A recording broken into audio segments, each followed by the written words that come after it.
Jillian, I floated the 11 Darien superintendent. Thank you. Testing audio. Check, check, check.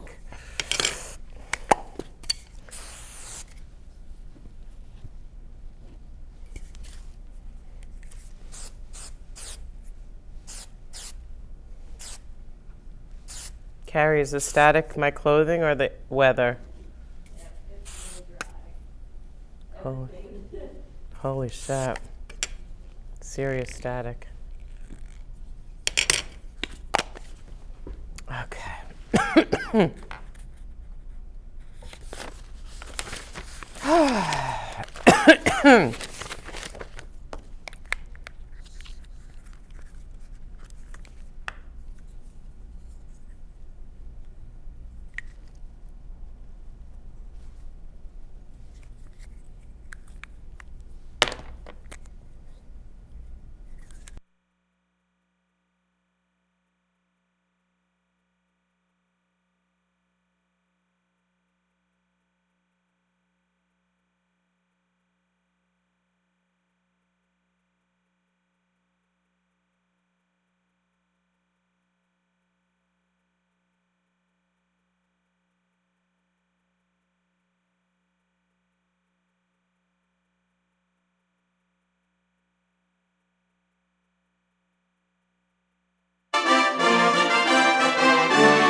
Good evening, I'm Gillian Neff. A warning for pet owners in Fairfield.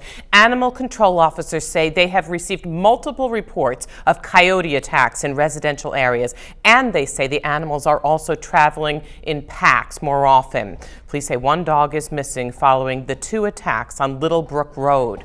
And this dog can't even stand up after it was bitten by one of the coyotes. Owner Emma O'Donnell says the coyotes approached her while walking her 2 dogs and snatched one in its mouth. Without thinking twice, Emma says she grabbed the dog's leash and pulled until the coyote let go. I just didn't want to see him get attacked, and it was scaring me more than the coyotes were scaring me right then. Police say if you do come into contact with a coyote, the most important thing is to never turn your back on it. They say you should try to make yourself look big by extending your arms and make loud noises to scare it away. In Milford, police said today they are investigating several acts of vandalism in public places on the west side of the city. Police say they have found a lot of upside-down crosses like this one, spray painted or drawn in marker since the problem started in September. Officers say the vandalism has been at school playgrounds, Silver Sand State Park, and Mondo Trails on West Avenue.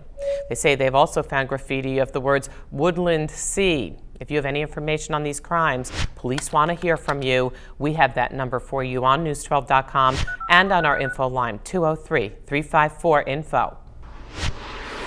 I'm meteorologist Carrie Hall. Another frigid night, especially north of the Merritt, down to 20 degrees with clear skies, and south of the Merritt, a low of 29 degrees tomorrow. It will be better than today with highs reaching the mid to upper 40s, breezy winds and lots of sun through the day. Make sure you have the coat and also the sunglasses. We'll have some warmer weather in the forecast as we go into the weekend. I'll have a look at that coming up in a few minutes. All right, Carrie, thanks. In 12 on Schools, Governor Malloy today announced the second wave of schools chosen to have extra time put into their schedules, including some Bridgeport public schools. State officials say adding the extra 300 hours to the school year will help accelerate student achievement and provide teachers enrichment opportunities they did not otherwise have. Malloy says 3,000 additional Connecticut students will benefit from the program, including kids at Beardsley School, Edison School, and Wilbur Cross School in Bridgeport.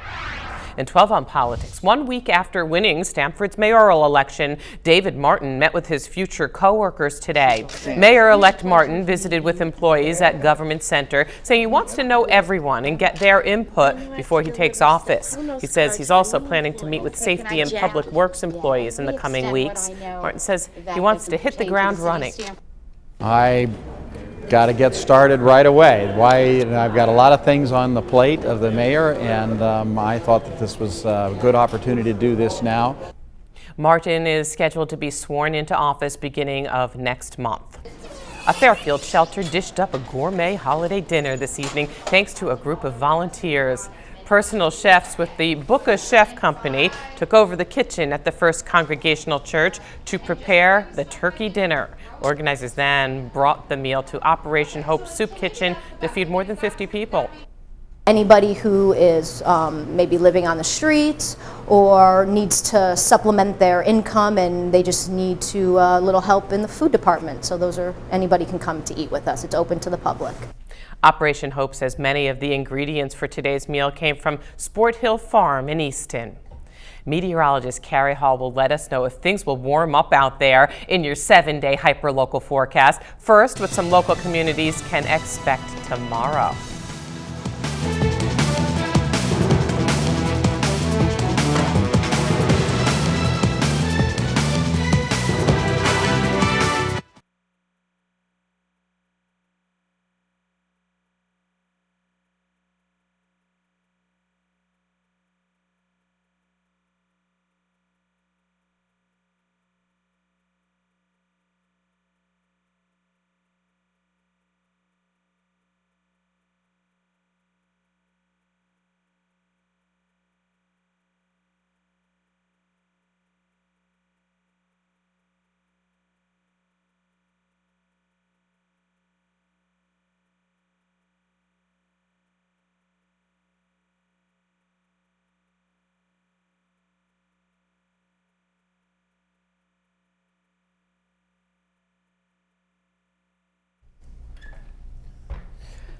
I hear you. Here's what's making news.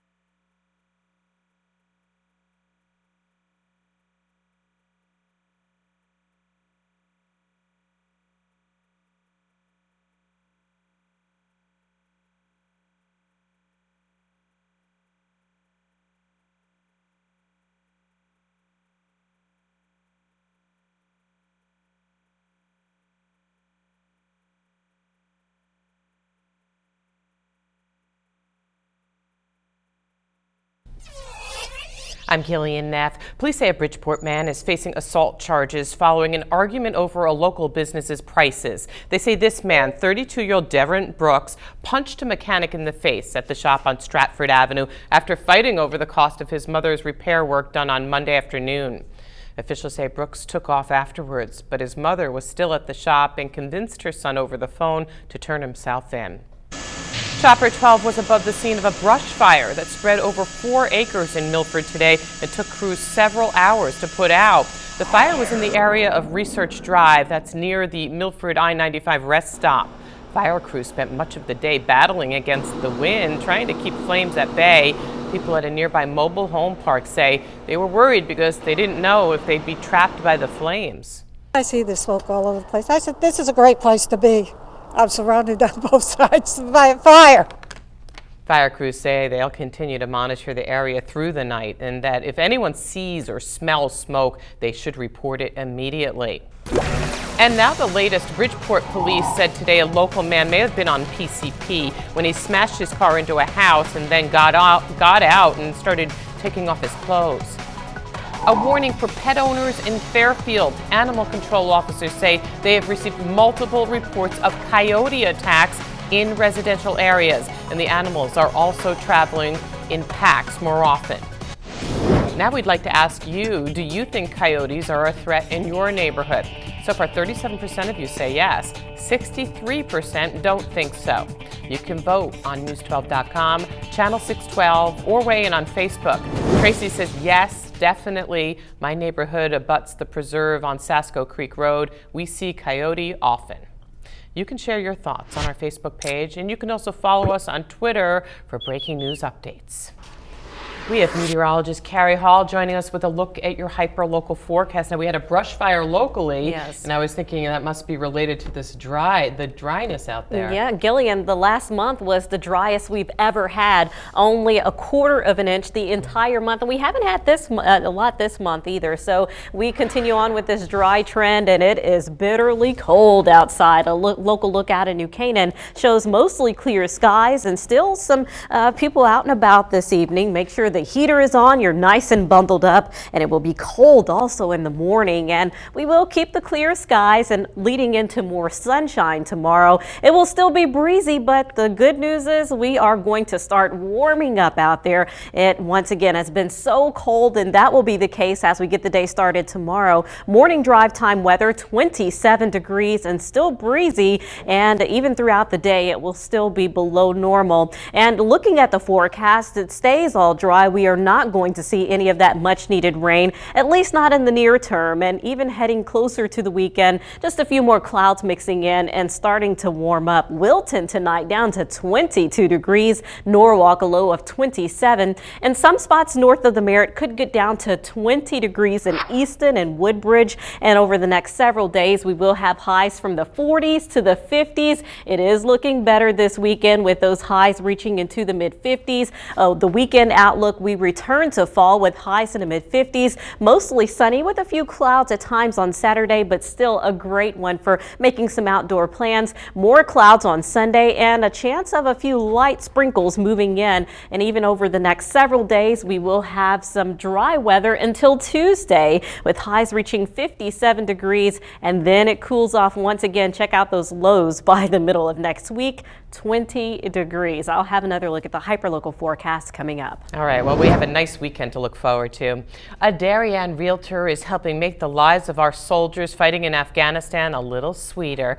Our Tina Redwine introduces us to this week's News 12 Connecticut St. Vincent's Medical Center hometown hero. Kate Bates from Darien said she was alarmed when her brother-in-law rapidly lost weight after arriving in Afghanistan earlier this year. And he said the food is so bad. Captain James Baker and his team of doctors were subsisting on rations while operating on the front line. They gave her a list of their cravings. Good cigars, which we thought was hilarious. Ground coffee, tuna and chicken in water, in envelopes or cans. Turkey, beef jerky, scones. The mom of three emailed colleagues and friends to help. And the next thing I know, my desk was full of everything that I asked for. Kids added cards to the 8 boxes that Bates took to the post office in August, where everyone in line helped to weigh and list each item. It was really inspirational. They made it fun. 2 weeks later, soldiers opened their packages. To show their appreciation, the troop flew this American flag over the base in Afghanistan and sent the flag along with the certificate of appreciation to Kelly Associates. I'm still kind of in awe. We're doing it for them, and yet then they go ahead and do something even a gazillion times better than tuna and beef jerky. In Darien, Tina Redwine, News 12, Connecticut. So inspirational. Bates says anyone interested in helping out on the next care package should email her. You can find that information on our website, news12.com. And if you know anyone who would make a good hometown hero, we want to hear about that person, 203-849-1321, or email us at news12ct@news12.com.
Good evening, I'm Gillian Neff. New Canaan police say they're looking for the man who stole more than $100,000 worth of medication from a local pharmacy. Police say the man stuffed 49 boxes of Mucinex into his bag at the CVS on Park Street last Wednesday night. They say the thief left before a manager had time to stop him.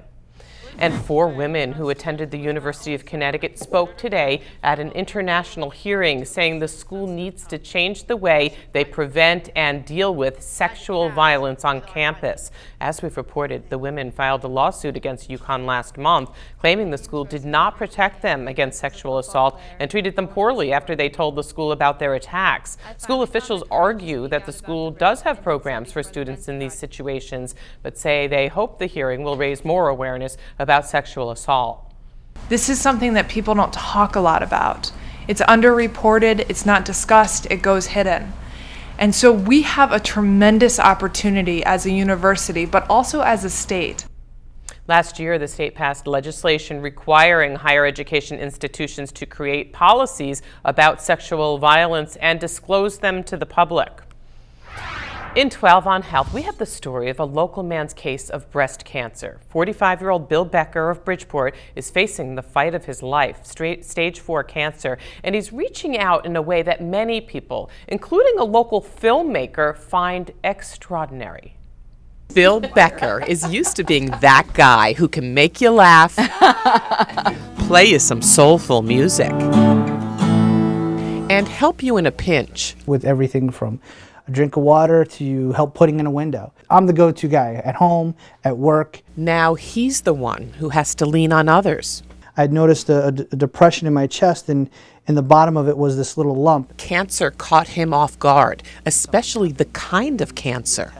Positive for breast cancer. That was very shocking. There's like a 4 or 5 inch scar on my chest. This guy, who's usually comfortable in his own skin, says he was embarrassed. The stigma of walking around with a woman's disease really had me in its grips. He could have kept it quiet, but instead, Becker went public. Men get breast cancer too. Forget, the stigma part of this. Let's just tell everybody. And he will in an upcoming film. The name of the documentary is Times Like These. If I could kind of help spur some action, when I started to learn just how little funding goes towards research. Whittingham Cancer Center's Dr. Richard Frank says men are excluded from clinical trials on breast cancer. So there's a severe lack of knowledge. Yeah, it's unfair. There are no support groups for men that at a time in your life when you are literally fighting for your life. Bill Becker can, however, count on his family. His youngest son, Jacob, contributed every penny of his birthday money to cancer research. He told Dad as they drove to school one day. And he said, "I want you to stay alive." I almost had to pull the truck over. And that documentary is still in the works. Producer and director Nick Sadler of Connecticut has set up a Facebook page where you can see more about it. And we have a link on news12.com. In other health news, a Stamford law firm encouraged employees to take a break today and look into ways to improve their health through lifestyle. Robinson & Cole hosted a health and wellness fair. Organizers say the event is meant to give employees a chance to explore various dimensions of wellness. More than 20 vendors set up booths offering advice on nutrition, diet and exercise, and steps employees can take to head off health problems. It also provides social awareness and environmental awareness about our food, diet, and exercise. Organizers say they're hosting health fairs at their other offices in Connecticut, New York, and Massachusetts. New on 12, a new nonprofit rehabilitation center in Bridgeport held its annual art exhibit tonight featuring art made by its own clients. The Kennedy Center's 30th annual calendar reception was held at the Margaret E. Morton Government Center, and more than 90 paintings were on display made by the people that the Kennedy Center serves. Organizers say it's a proof that everyone has something interesting to share. These are adults with cognitive and mental disabilities, and they have been drawing and painting in their different programs throughout the whole year. So this represents a lot of different programs within the Kennedy Center. Organizers say money raised from tonight's event goes to the Kennedy Center's Expressive Arts program. We have meteorologist Carrie Hall joining us with a quick look at your hyperlocal forecast. It is cold, but there's hope on the way. Yes, Gilly, and I am looking forward to the warm up over the next several days. It's just not supposed to be this cold. We got down into the teens in some parts of northern Connecticut this morning. So for tonight, the lower 20s, and then south of the Merritt, some upper 20s, and then it warms up this weekend, looking very seasonable with a mix of sun and clouds. Oh, it should be a beauty. Yes. Thanks, Carrie. Here now a look at what's going on in southwestern Connecticut.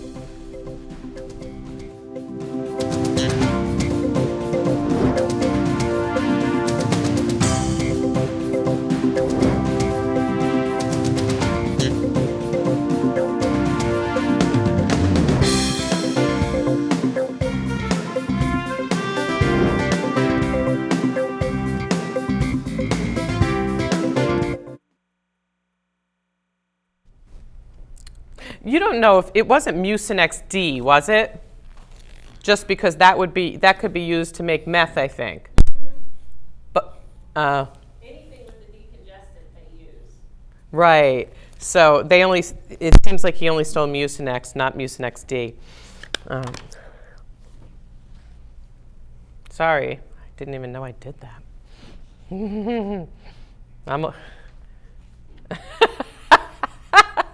Oh God, the errors I have made today are, I know, that's so weird.